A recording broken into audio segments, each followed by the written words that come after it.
Voice का सेहरा जाता है हमारे डायरेक्टर प्रोड्यूसर को, और वो हैं मिस्टर अर्श अली। अस्सलाम वालेकुम। वालेकुम अस्सलाम। कैसे हैं अर्श? मैं ठीक ठाक, आप कैसे हैं? First class. सबसे पहले आपको हैप्पी बर्थडे। आज आपकी 1 जून आपकी सालगिरह भी है। बहुत शुक्रिया, थैंक यू। और साथ में हम ये भी क्योंकि प्रोग्राम का कंटेंट आपने बड़ा अच्छा लगा, लोग बहुत अप्रिशिएट करें, और बल्कि नाज़रीन आप लोग इसमें सिंगिंग में भी हमारे साथ कॉल पर PTCL नंबर मेंशन हो रहा है, आप भी अपनी भूली बसरी यादों को ताज़ा कर सकते हैं, और किसी को भी प्रोग्राम का जो सॉन्ग जो आप गुनगुनाए वो डेडिकेट कर सकते हैं अपनी अम्मी, अब्बू, बहन, भाई, जिसको भी।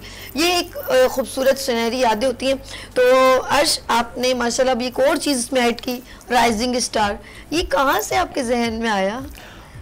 असल में वजह यह है कि पाकिस्तानी जो गाने हैं पुराने, वो गानों का वो उसमें खुद ही एक लीजेंड है। वो सारे सॉन्ग्स जिन्होंने गाए वो खुद लीजेंड सिंगर्स हैं। असल में नई आने वाली जनरेशन, वो हम दूसरे पॉप सिंगर्स हैं, उन लोगों को प्रमोट कर रहे होते हैं, उनको हाईलाइट कर रहे होते हैं। जो लीजेंडरी सिंगर हैं उनके अगर गाने गाए जाएं, जैसे हादिया से मैंने इनसे पूछा, इन्होंने कि ओएसटी किया माशाल्लाह से, रमज़ान में एक कम उम्र में बड़ा काम किया।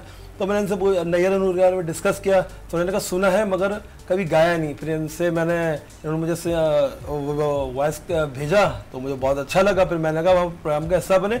हम चाहते हैं जो बहुत अच्छी आवाज़ के जो यंग सिंगर्स हैं उनको प्लेटफॉर्म दें, वो पाकिस्तानी लीजेंड सिंगर्स के गाने गाएं। इस तरह एक अवेयरनेस सेशन भी बन जाएगा कि जो पुराने गाने हैं वो नई जनरेशन को इल्म हो, क्योंकि वो फेमस हैं, हाईलाइट हैं, बट नई आने वाली जनरेशन यूट्यूब पे या स्पॉटिफाई पे या कहीं किसी भी नेटवर्क पे वो नए गानों पे लगे पड़े हुए हैं। अच्छा, एक और चीज़ भी आपने देखी कि हमारे पुराने सिंगर्स की भी सॉन्ग्स को इतना वो लोग नहीं रिपीटेशन में गाते एज कम्पेयर टू दूसरे मुल्क के लोगों के गाते, तो हम उसमें भी लोग इन्वॉल्व हो गए, तो उससे हम लोग